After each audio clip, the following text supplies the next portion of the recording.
bom? Eu sou o Ariel, sou professor de Geografia aqui do Força Máxima, tá bom? E hoje a gente vai fazer a resolução do PED teste do 8º ano, tranquilo? Então vamos ler a primeira questão. A primeira questão ela diz o seguinte: os países subdesenvolvidos constituem a periferia do sistema capitalista internacional. Neles, dominam grandes desigualdades sociais e forte exploração de mão de obra. A riqueza e os elevados padrões de vida do centro, países desenvolvidos, são em boa parte garantidos pela dependência e descapitalização da periferia. A partir desse texto, explique a dependência das nações subdesenvolvidas em relação às desenvolvidas. Bom, galerinha, quando a gente estuda no segundo módulo, se eu não me engano, vocês vão estudar a origem do subdesenvolvimento e a origem do desenvolvimento. E aí, para a gente falar da origem do subdesenvolvimento e do desenvolvimento, a gente tem que voltar num passado histórico. Esse passado a gente vai chamar, né, vocês já conhecem, que ele se chama período colonial. Foi o período onde existiam os países colonizadores e os países colonizados. Vocês sabem que as colônias, que foram os países que foram colonizados, como por exemplo o Brasil, eles tinham a função de o quê? De exportar a sua matéria-prima para os países que eram quem? Os colonizadores. Esses colonizadores, com esse excesso de matéria-prima, eles tiveram a oportunidade de se industrializar primeiro em comparação aos países subdesenvolvidos, em comparação aos países que eram o quê? Suas colônias. Então, por exemplo, Portugal teve sua primeira indústria do que o Brasil. Espanha teve sua primeira indústria do que o México, do que o Paraguai, do que o Uruguai. Por quê? Esses países que eram colônias, eles exportavam a matéria-prima para os colonizadores. Os colonizadores que hoje são conhecidos como os países o quê? Desenvolvidos. E aí, quando a gente fala da dependência das nações subdesenvolvidas em relação às desenvolvidas, é que como esses países desenvolvidos se industrializaram primeiro, eles tiveram a possibilidade de criar as primeiras técnicas tecnológicas, compreendem? No qual esses países subdesenvolvidos, quando eles entraram na lógica do sistema capitalista, eles estavam perdidos, eles não tinham referência alguma. Então, eles precisavam dessa tecnologia já existente dos países desenvolvidos, dos países que anteriormente eram os colonizadores, para que eles pudessem o quê? Se desenvolver. Então, um país como o Brasil, por exemplo, ele teve que importar a indústria dos países desenvolvidos, né, em função de uma melhora de uma qualidade de vida. Então, essa dependência que a gente fala é uma dependência tecnológica. Tranquilo? Então, essa é a resposta da questão 1. Vamos para a questão 2. Ela fala o seguinte: apresente e diferencie as seguintes formas de regionalização do mundo e os critérios definidos para a sua elaboração. E aí ele fala do critério norte-sul, critério centro e periferia e critério de primeiro, segundo e terceiro mundo. Primeira coisa que vocês precisam saber é que esses critérios eles são simultâneos, eles são muito parecidos, eles vêm da mesma lógica, só que eles são consagrados, eles são feitos em momentos históricos diferentes. Primeiro veio o critério norte-sul. O critério norte-sul, ele nada mais é que ele vem falando das desigualdades socioeconômicas, aonde os países que estão no hemisfério norte têm uma característica econômica, uma característica social, uma característica financeira muito parecida, né? Muito igual. E qual é essa característica? Uma característica desenvolvida. E os países do sul têm as características mais agrárias, mais subdesenvolvidas, com uma população perto ou à beira da miséria ou mais carente. Então, a característica norte-sul vem na lógica do desenvolvido e do subdesenvolvido, ou do desenvolvimento e do subdesenvolvimento, no qual o norte, os países que estão no hemisfério norte, ou que compõem o norte do planeta, são os mais desenvolvidos, e os países que compõem o hemisfério sul são o quê? Os subdesenvolvidos. Beleza.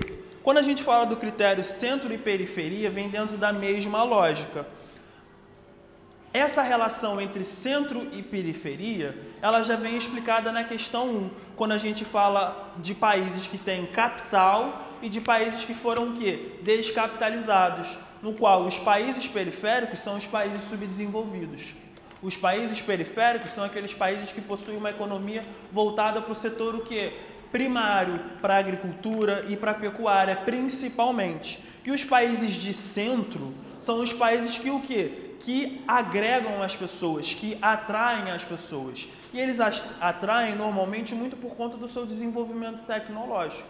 Tranquilo? Então, os países de centro possuem características atrativas, econômicas, sociais, e os países periféricos, eles têm uma característica de quê? De repelirem. Países que não atraem, porque as suas características econômicas têm uma característica muito atrasada, principalmente em comparação aos países desenvolvidos. Quando a gente entra na lógica de primeiro, segundo e terceiro mundo, essa é a lógica do que nós chamamos da antiga ordem mundial, no mundo onde era dividido em países capitalistas e países o quê? Socialistas.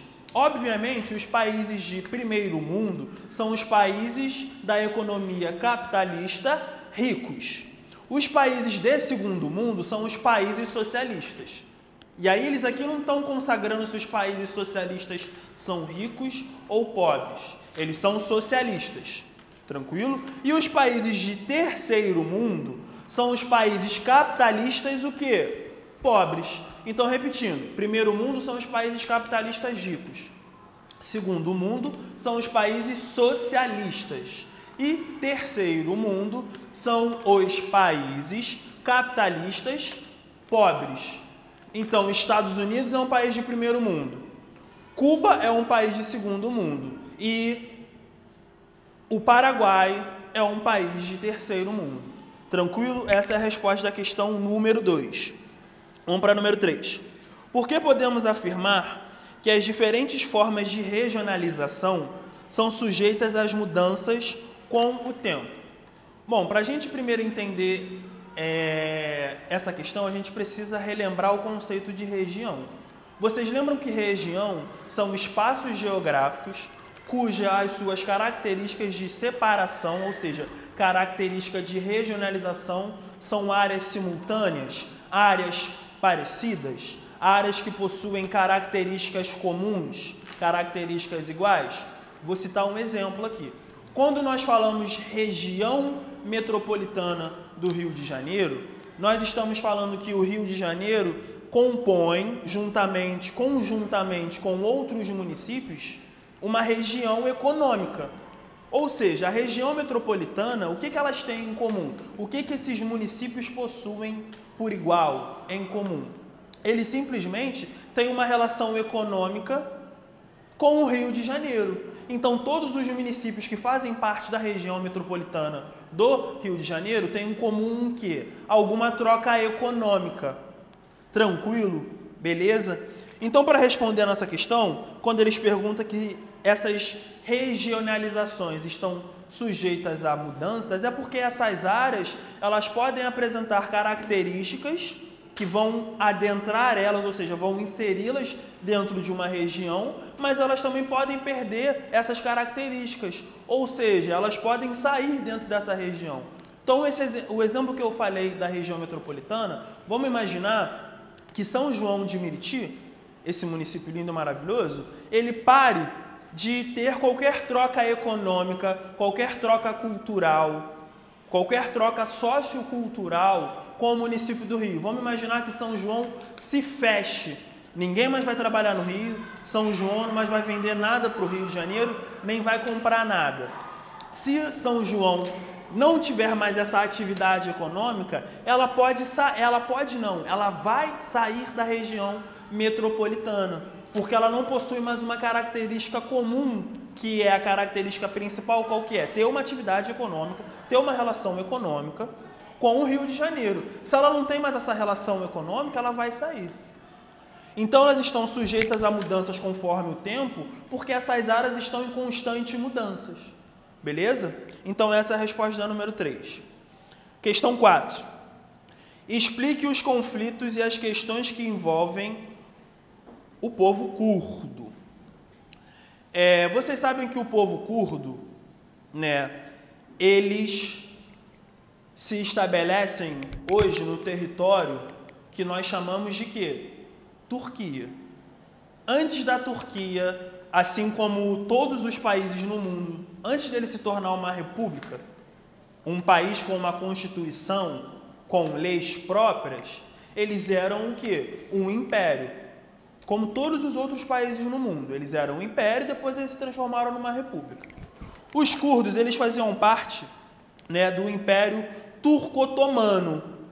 Os curdos participaram da guerra da independência da Turquia. E aí a independência da Turquia a gente chama também de Revolução Otomana ou Revolução Turca, no qual existia o Império Turco-Otomano, e aí esse Império Turco-Otomano caiu e se transformou em quê? Num Estado democrático. Os curdos simplesmente foram os grupos, mas os principais grupos que lutaram em prol da independência da Turquia, em prol de uma república democrática turca. Tranquilo? Beleza. Vamos para a questão 5.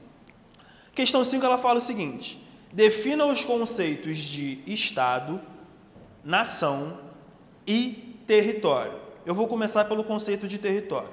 Bom, vocês sabem que território, assim como região, é um conceito que faz parte da análise do espaço geográfico. Então, o espaço geográfico ele possui um território, ele possui uma região, ele possui uma paisagem, ele possui um lugar. O território nada mais é que uma área que está sobre posse de alguém. Então, vou citar um exemplo. Essa sala aqui que eu estou agora está sobre o meu domínio, está sobre minha posse. Portanto, essa sala aqui é o quê? O meu território. Eu tenho domínio sobre essa área. Um cachorro, quando faz xixi numa árvore, ele está querendo impor o quê? Um domínio sobre aquela área. Então, ele está territorializando aquele espaço geográfico. Tranquilo? Então, o território é uma área que está sobre posse de alguém. Esse alguém não necessariamente tem que ser o ser humano, tá? Nação. Nação nada mais é que a reunião de pessoas, né? Como a gente forma nações? Nações simplesmente é uma reunião de pessoas no qual essas pessoas possuem hábitos comuns. Então, eles têm a mesma cultura, a mesma língua, o mesmo idioma. Eles são normalmente formados por grupos parecidos, étnicos. E aí eles formam o quê? Um povo. Então, nação é um grupo de pessoas que possuem hábitos comuns. Tranquilo? Idioma, hábitos alimentícios, formas de se pensar. Isso é uma nação. E o que é um Estado? Um Estado nada mais é que uma comunidade organizada sobre um sistema de governo. Então, existem... Olha só um exemplo. A gente normalmente discute na geografia que os movimentos separatistas são movimentos, ou seja, são nações que não reconhecem aquele governo. Vou dar um exemplo aqui, o caso na Espanha, que acontece com os catalães. Os catalães são uma nação que tem um idioma próprio, costumes próprios, entende? Uma bandeira própria, uma história comum. E aí os catalães formam o quê? A nação catalã, o povo catalão. Os catalães, eles não reconhecem a democracia, as leis espanholas. Portanto, os catalães não reconhecem o Estado espanhol, não reconhecem o governo espanhol. Entende? Então, o Estado nada mais é que uma nação, que uma comunidade, no qual essa comunidade... ela tem uma figura representativa. Ela tem o quê? Um governo que vai gestionar essa nação. Por isso que nós falamos na formação de territórios, a formação de estados-nações. O Brasil, por exemplo, é um exemplo de Estado-nação, no qual a nação brasileira, a criação dessa tentativa de nacionalidade brasileira, de você pegar vários grupos e tentar formar uma nação, no qual vários desses grupos não reconhecem o Estado brasileiro como um Estado ativo, como um Estado que deve governar essa nação, porque eles não se sentem representados. Tranquilo? Então, resposta da número 5 eu acabei de explicar. Território é uma área sobre posse de alguém. Nação é um grupo de pessoas com características comuns, étnicas, línguas, culturais. Todos esses hábitos comuns formam nações, né? E Estado são esses grupos que, no caso, eles têm um domínio de um governo. Tranquilo? Então, vamos para a número 6 agora. A número 6 ela fala o seguinte: levando em conta os fatores externos e os internos do subdesenvolvimento, é incorreto afirmar qual item. E aí, por favor, sempre quando a questão pedir para você marcar a incorreta, sublinha. O incorreto aqui está em caixa alta, tá? Mas normalmente a galera pega um descuido e não marca o que o cara acerta, enfim. Letra A. Embora o subdesenvolvimento tenha origem no colonialismo e no imperialismo, os fatores externos para sua existência permanecem no atual período da globalização. Está correta essa. Letra B. Devido à carência de capitais próprios, os países subdesenvolvidos acabam se endividando e tendo que pagar altos juros para credores internacionais sediados nos países desenvolvidos. Essa também está correta. Inclusive, a questão 1 ela abarca isso. Por que os países subdesenvolvidos têm uma dependência com os países desenvolvidos?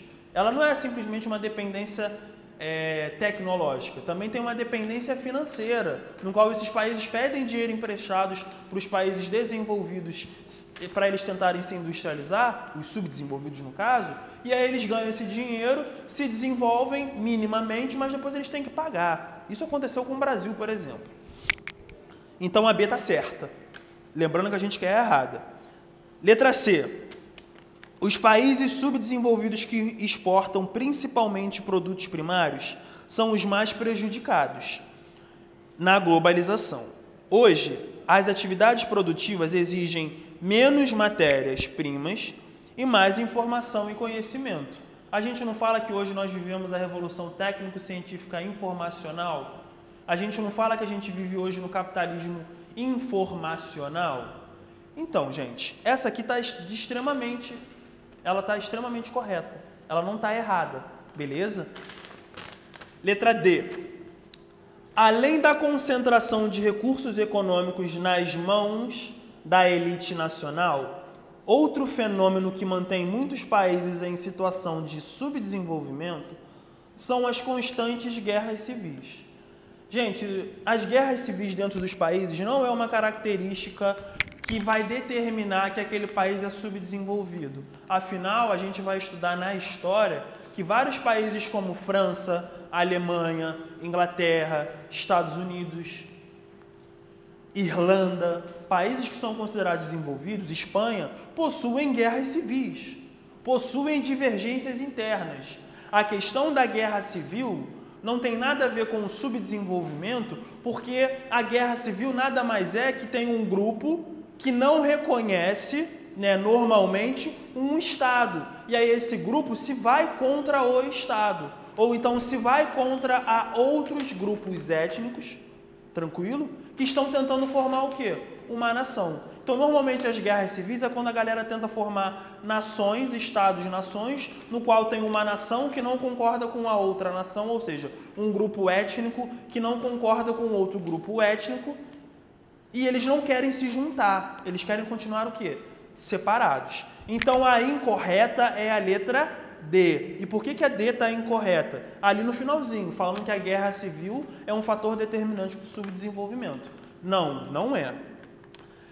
Vamos para 7.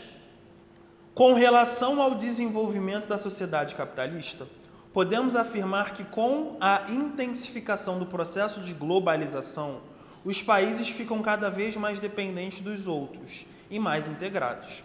Vemos cada vez mais as empresas multinacionais se deslocarem de seus países de origem em direção aos países subdesenvolvidos. Explique os motivos desse deslocamento. Gente, você sabe que o processo de globalização é um processo que tem uma característica principal porque os meios de comunicação foram barateados. Se os meios de comunicação foram barateados, tanto o país mais rico quanto o país mais pobre vai ter um meio de comunicação. E aí esse meio de comunicação que a gente frisa muito é a tal da internet. É a que vocês estão me assistindo agora, inclusive. Nesse caso, quando a gente vai explicar os motivos desse deslocamento de um país desenvolvido para um país subdesenvolvido, a gente está falando da divisão internacional do trabalho. A gente está falando que esses países subdesenvolvidos, com a nova divisão internacional do trabalho, eles não precisam se qualificar assim como os países desenvolvidos tiveram que se qualificar por conta do seu maquinário, por conta das suas indústrias. Então, os países desenvolvidos vão procurar o mercado dos países subdesenvolvidos, a mão de obra dos países subdesenvolvidos, porque é uma mão de obra mais barata. Porque a gente sabe que aquele país subdesenvolvido, porque ele tem uma carência tecnológica, ele obviamente ele vai querer que uma multinacional que vem de um país desenvolvido se estabeleça no seu território. Tendo em vista, imaginando que essa multinacional, quando se estabelecer no seu território, ela vai trazer algum desenvolvimento, ela vai trazer algum benefício. Tranquilo? Então, um dos motivos que a gente pode falar é mão de obra barata, isenção fiscal, isenção de impostos, procura de mercado interno, beleza? Número 8. Por que podemos afirmar que o subdesenvolvimento possui raízes históricas nos processos de colonização e, posteriormente, no imperialismo? Bom, essa questão 8 aqui ela é muito parecida com a questão 1. Por quê? Ele vem pedindo aqui uma analogia entre o subdesenvolvimento com um período colonial e depois com um período imperialista. Bom, gente, eu já falei para vocês que os países que hoje são considerados subdesenvolvidos, num passado não tão distante, mas muito distante também, eles eram países que o quê? Eram colônias. E a função da colônia nada mais era que exportar a matéria-prima para os países colonizadores. Então, o nosso país Brasil, quando ele era colônia de Portugal, a gente simplesmente exportava essas matérias-primas como a cana-de-açúcar, como o pau-brasil, como o café, como a borracha, como o ouro, como várias outras matérias-primas, para Portugal. E aí Portugal, minimamente, tinha uma matéria-prima para poder desenvolver a sua indústria. Vocês sabem disso? Que a indústria ela faz parte do segundo setor da economia. A indústria ela precisa da matéria-prima, que faz parte do quê? Do primeiro setor da economia. E aí quando a gente fala de raízes históricas, é que os países subdesenvolvidos, eles dependiam, primeiro, eles obedeciam os países desenvolvidos, né? Os colonizadores mandavam nas suas colônias. Esse é o primeiro ponto. E aí as colônias, elas se transformaram em repúblicas, mas é isso. O cara ainda precisava de um desenvolvimento industrial, o cara ainda precisava desenvolver a sua população, porque quando eles eram colônias, eles não focavam em desenvolver a sociedade, eles não focavam em investir na sociedade, eles focavam simplesmente em o quê? Produzir matéria-prima e exportar. Produzir matéria-prima e exportar. E aí, quando o Brasil precisa de uma mão de obra qualificada, ele não tem, porque quando ele era colônia, ele não investiu nisso, compreende? E quando a gente fala posteriormente no imperialismo, é que essa lacuna de mão de obra, essa lacuna da divisão internacional do trabalho, aumenta mais ainda a dependência dos países subdesenvolvidos com os países desenvolvidos. E aí quando a gente fala de imperialismo, a gente fala de uma subcolonização, entende? Aquele país, através da sua influência financeira, através da sua influência tecnológica, começa essa palavra mesmo, a influenciar, a dizer o que aquele país pode ou não pode fazer, o que ele deve ou não deve fazer, já que ele está dentro do mesmo sistema econômico que o país desenvolvido. É por isso que na questão 2, quando a gente fala da regionalização de países de primeiro, segundo e terceiro mundo, eu não falei para vocês que os países de primeiro mundo são os capitalistas ricos e os de terceiro mundo são os capitalistas pobres e o de segundo mundo os socialistas? Então, os países de terceiro mundo, eles já estavam dentro do sistema capitalista. Então, eles precisavam se desenvolver, entre aspas, teoricamente, como os países de primeiro mundo se desenvolveram. Os países de primeiro mundo primeiro não colocaram indústria, aí a indústria foi se desenvolvendo, foi criando outras tecnologias. Então, os subdesenvolvidos achavam que tinham que ir nessa mesma lógica. Só como é que eles iam fazer isso se eles foram descapitalizados? Se eles não tinham matéria-prima suficiente, se eles não tinham indústria para transformar essa matéria-prima, se eles não tinham uma mão de obra qualificada para poder trabalhar nessa indústria, para poder transformar essa matéria-prima. Vamos lá então para a questão 9? Questão 9. Em relação à luta do povo basco, explique por que esse povo luta pela sua independência. Gente, para quem não sabe, o povo basco é uma nação que está entre dois territórios. Ela pega, se eu não me engano, 60% do território espanhol e outros 40% do território francês. O povo basco é o que nós chamamos que vem daquele país basco, tranquilo? O país basco, em teoria, ele é uma área, é uma região pequena que possui uma nação, e aí vocês sabem que nação é um grupo que possui uma mesma etnia, um mesmo idioma, os mesmos costumes, são grupos que são bem parecidos, não fisicamente falando, tá? Eles lutam pela independência tanto contra a França, mas também contra a Espanha, porque eles não reconhecem o Estado espanhol, nem muito menos o Estado o quê? Francês. Eles estão em busca de uma independência.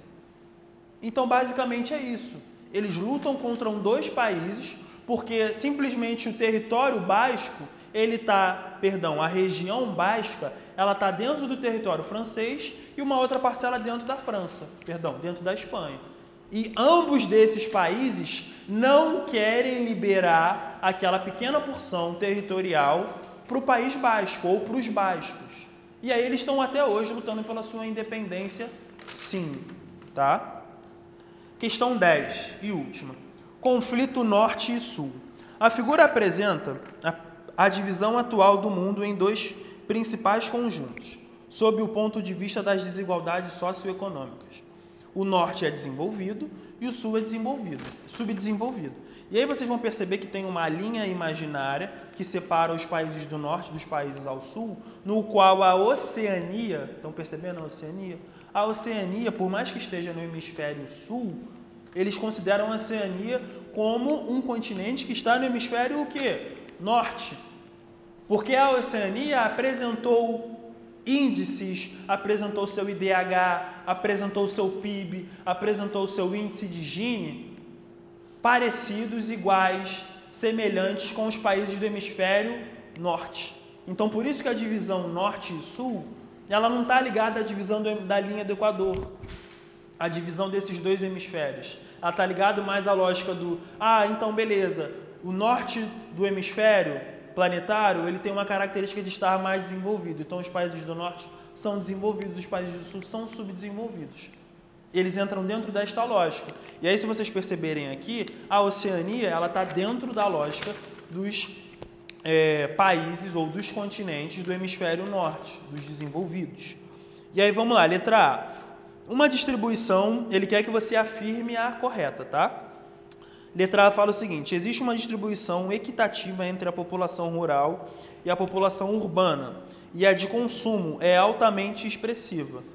Bom, quando a gente olha aqui, a gente percebe que os países pobres do Sul possuem uma concentração alta de grupos, ou seja, uma alta taxa demográfica, uma alta densidade demográfica. Só que vocês percebem que os países ao norte, olha aí para a Rússia, olha para os Estados Unidos, olha para o Canadá, olha a densidade demográfica, né? Olha a densidade financeira que eles possuem.